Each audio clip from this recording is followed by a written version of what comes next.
Content creator, পাশাপাশি একজন কবি, কাফি।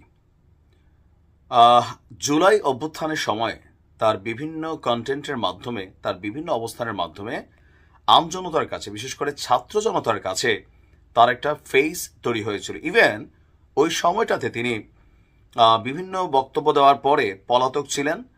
পুলিশ তাকে তৎকালীন প্রেক্ষাপটে খুঁজেছিল। তো তারপরে যে সরকার পরিবর্তন ঘটল, এখন সর্বশেষ বাংলাদেশে যেই লাস্ট একটা বুলডোজার ঝড় গেল, সেই ঝড়ে যখন ধানমন্ডি 32 ভাঙা হলো, তো মোটামুটি সেই আন্দোলনের স্টেক হোল্ডার হিসাবে কাফি যথেষ্ট উচ্ছ্বসিত ছিলেন যে হ্যাঁ, একদম ঠিক আছে, এটা সেখানে তারা সেলিব্রেট করেছেন। আজকে হচ্ছে ফেব্রুয়ারির সম্ভবত 13 তারিখ। ঠিক 8 দিনের মাথায় নিজের বাড়িতে এবার আগুনের ঘটনা ঘটে গেছে। রাতের আধারে এই কন্টেন্ট ক্রিয়েটর কাফির বাড়িতে কে বা কারা অগ্নিসংযোগ করেছে। এরপর কাফি একটা স্টেটাস দিয়েছেন। তো তার এই স্টেটাসের কমেন্টে কেউ কেউ লিখছেন, আবার বুঝতে পারছো যে অন্যের বাড়িতে আগুন দেওয়ার পরে যে উচ্ছ্বাস তুমি করেছো, তোমার বাড়িতে যখন আগুন লাগছে ফিলিংসটা কেমন?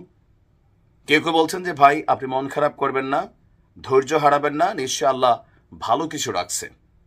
এখন যারা যারা যেই পক্ষের ফলোয়ার, যারা কাফির হেটার্স, তারা একরকম বক্তব্য দিচ্ছেন, যারা তার সাপোর্টার্স তারা আর একরকম বক্তব্য দিচ্ছেন। আমরা যদি দেখি যে কাফির বাড়ি হচ্ছে পটুয়াখালী জেলার কলাপাড়া উপজেলায়। 2019 থেকে কন্টেন্ট তৈরির কাজ করে। আর অমর 21 বইমেলার মধ্যে, আচ্ছা, জুলাই আন্দোলনের অংশগ্রহণ করা প্রথম দিক থেকেই তার এই বক্তব্যগুলো আমরা দেখেছি ফেসবুকে বা বিভিন্ন জায়গায়। তিনি যথেষ্ট আলোচিত হয়েছিলেন। এরপর আমরা যদি দেখি তার যে স্টেটাসটা ছিল, মধ্যরাতে আমার বাড়ির রান্নাঘর সম্পূর্ণ পুড়িয়ে দিয়েছে। কোন দেশের জন্য, কাদের জন্য কথা বলেছিলাম, যুদ্ধ করেছিলাম এবং করছি, নিরাপত্তা পাইনি। এখন কাফির এই অভিযোগের জায়গাটা বা অভিমানের জায়গাটা অনেকাংশে সত্যি, আবার অনেকাংশে আসলে সরকারের এখানে কিছুই করার নেই। কেননা দেখেন, সরকার যদি প্রত্যেকটা এই আন্দোলনকারী যারা ছিল তৎকালীন প্রেক্ষাপটে প্রত্যেককে যদি নিরাপত্তা দেয়, তাহলে কি এই দেশে এত পুলিশ আছে, আর্মি, সেনাবাহিনী? তাদের তো অন্য কাজ আছে। নিরাপত্তার ইস্যুটা আমাদের এই আন্দোলনের স্টেক হোল্ডার আমরা দেখেছি লক্ষ লক্ষ মানুষ। তো এখন প্রত্যেকের বাড়িঘর কি পাহারা দেওয়া সম্ভব?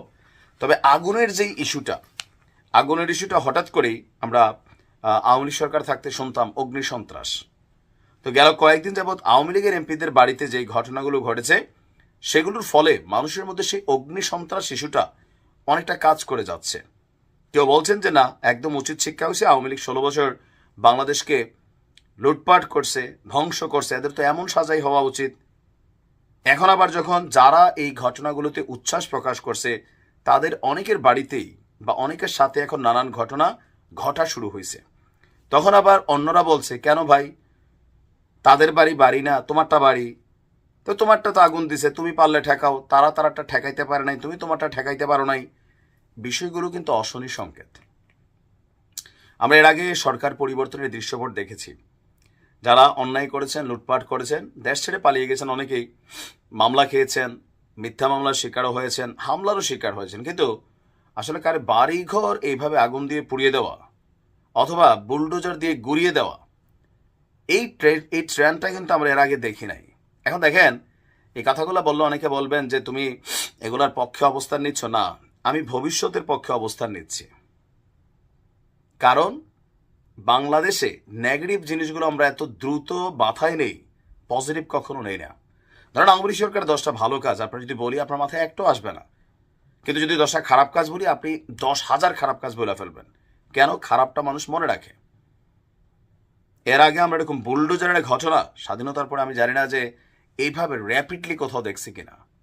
তো এখন যারা উচ্ছ্বাস করছেন, আগুনের পরে যারা এগুলো নিয়ে সমর্থন করেছেন, এই যে শুরু হয়েছে নি, সরকার কখনোই এই সমন্বয়কদের প্রত্যেকের বাড়ি, এই ছাত্র আন্দোলনের নেতাদের প্রত্যেকদের বাড়ি, এটা সরকার পাহারা দিতে পারবে না। এখানে অনেকের ফুটেজ চলে আসতেছে, কে কোথায় গিয়া বিভিন্ন জায়গায় বক্তব্য দিচ্ছেন। আপনারা তো বাড়ি আছে, কাফির বাড়ি থেকে আগুনের ঘটনা একটা মেসেজ কিন্তু ক্রিয়েট করছে। এগুলা অশনি সংকেত। শত্রুতা থাকতে পারে। আগের দিনে যখন রাজা বাদশাহরাও যুদ্ধ করতো, একটা নীতি ছিল কি জানেন? কারোর বাড়িঘর, কোনো নারী, শিশু এদের উপরে কখনো কোনো হাত দিত না। যুদ্ধ হইতো পুরুষে পুরুষে, বীরে বীরে লড়াই হইতো। আর আজকের দিনে আইসা গত 15 বছর আওয়ামী লীগ অনেক ধরনের কর্মকাণ্ড করছে, অনেক। আমাদের এই প্রশাসনকে ব্যবহার করা, বাবাকে পায় নাই, ছেলেকে তুলে নিয়ে আসছে, মারে তুলে নিয়ে গেছে, ভাইরে তুলে নিয়ে গেছে, স্ত্রীরে তুলে নিয়ে গেছে, এরকম অনেক ঘটনা ঘটছে। সেই ঘটনাগুলোর প্রেক্ষাপটে আওয়ামী লীগ সরকারের এই পতন ঘটেছে। এখন আবার যেই 5 থেকে 7 তারিখ পর্যন্ত সম্ভবত, তাই না, একটা ট্রেন্ড সব জায়গায় ছিল। এখন অনেকের মধ্যে আতঙ্ক দেখা দিচ্ছে। কাফির বাড়িতে আগুন লাগার পরে আমি কমেন্টে দেখছিলাম অনেকে টেনশন করছেন যে অপরাধীদের ধরা হোক। তো কেমনে ধরবে ভাই? এখন আপনি যে 10 জন মানুষের ধরে নিয়ে আসলেন, প্রকৃত অপরাধী কারা তাদেরকে আইডেন্টিফাই করার কোনো সুযোগ আছে? এই ট্রেন্ডটা ভালো না, ভালো না। আরেকজন প্রবাসী দেখছিলাম স্ট্যাটাস দিছে যে জুলাই অভ্যুত্থানে ধানমন্ডি 32 থেকে যখন ভাঙচুর হইল, ধানমন্ডি 32-এ লুটপাট হইল, শেখ হাসিনা যখন পালাই গেলেন, মানুষ খুশিতে এটা সেটা নিয়ে গেছে। তো একজন ভাই একটা লাকিজ নিয়ে বাড়িতে গেছিল মাথায় করে, নিশ্চয় অনেকেই পোস্টটা দেখছেন। তার বাড়িতেই গেল 2 দিন আগে ডাকাতি হয়েছে। তো তিনিও এরকম কাফির মতন মন খারাপ করে একটা স্ট্যাটাস দিচ্ছেন। দেখেন, খারাপ জিনিস যেটা, যে ব্যক্তি অপরাধ করছে তার বিচার 100% আমরা সবাই চাই। তো কারো বাড়ি ঘরে আপনি বুলডোজার চালাই দিবেন, আগুন লাগাই দিবেন, ব্যবসা প্রতিষ্ঠান পোড়াই ফেলবেন, ভাঙচুর করবেন, আপনিও তো আবার একটা ব্যবসা প্রতিষ্ঠান তৈরি করবেন। আপনারও একটা বাড়ি আছে, আজকে আপনি তার ঘরে আগুন দিবেন, কালকে আপনার ঘরে আগুন আসবে। আমরা প্রতিশোধ পরায়ণ জাতি ভাই, এটা বাস্তব না? বাস্তব তো। আমার কথাগুলা যে যে পারসেপশনে নিতে পারেন। যে অন্যায় করছে, জুলুম করছে, অত্যাচার করছে, তার বিচার সুনিশ্চিত হওয়া জরুরি। কিন্তু তার সম্পত্তি, পরিবার, ঘরবাড়ি, অ্যাসেট, এগুলো রাষ্ট্রের সম্পত্তি। আপনার যে পার্সোনাল প্রপার্টিটা, এটাও কিন্তু রাষ্ট্রের সম্পত্তি। একটা এলাকায় আমরা গেলাম, একের পর এক বিল্ডিং, এলাকাটা উন্নত, তো সেই বিল্ডিংগুলো যদি একের পর এক ভাঙ্গা দেয়, এটা তো ভাই ফিলিস্তিনের গাজার মতো লাগবে। আজকে যে সকল আওয়ামী লীগের নেতাকর্মী এমপিদের বাড়িতে লোকাল পিপলরা হাত দিছে, কখনো 10 বছর পরে হোক, 20 বছর পরে হোক, আইসা প্রথম যে কাজটা করবে, তৎকালীন যেই সরকারের পতন হবে বা সরকার পরিবর্তন হবে, বিএনপি থাকুক জামাত থাকুক, দেখবেন যে একদিনে পুরো বাংলাদেশের ধ্বংসস্তূপে পরিণত করছে। তখন আমরা কথা বলতে গেলে কি বলবেন? আজকে যদি কথা না বলি যে তখন তো আপনারা কথা বলেন না এগুলো নিয়ে, আমরা সেই জন্য বলছি। কারণ এই খেলাটা কখনো পজিটিভ কোনো রেজাল্ট আনে না। আজকে হয়তো আমার কথাগুলো আপনার কাছে মনে হবে ফেসিস্টের দোষর, এই না সে না, কিন্তু আগামী 10 বছর পরে মনে হবে যে ভাই আপনি তো আমাদের পক্ষেই কথা বলতেছেন। অন্যায় প্রশ্রয়ের পক্ষে না, কিন্তু কারোর বাড়িতে গিয়ে আপনি যে মব জাস্টিস করছেন সেটাও আমরা সাপোর্টিংয়ে না। আজকে বিএনপির যে সকল নেতাকর্মীরা, জামাতের যে সকল নেতাকর্মীরা উচ্ছ্বাস প্রকাশ করছেন, লোকাল পিপলের মধ্যে অন্যান্য যারা আছেন, প্রত্যেকটা এমপি লোকালি অনেক পাওয়ারফুল। মিডিয়ার এই যুগে সবার ছবি ফুটেজ থেকে যাচ্ছে। ভয়ঙ্কর একটা দিন আসবে। আওয়ামী লীগের আগে সতর্ক করতাম, জানেন, ডিজিটাল নিরাপত্তা এনে ঝুলাই দিছিল, এগুলো বলার কারণে সরকার বিরোধী কন্টেন্ট তৈরি হয়ে গেছি। কিন্তু এখন আওয়ামী লীগের তারা আমার কমেন্টের ভিতরে বেশি আসেন, ভাই আপনি সঠিকটা বলতেছেন, এটা প্রকাশ করেন, সেটা কিন্তু তখন বলতেন তুই দেশে তোর বাটাম দেব। বুঝতে পারছেন?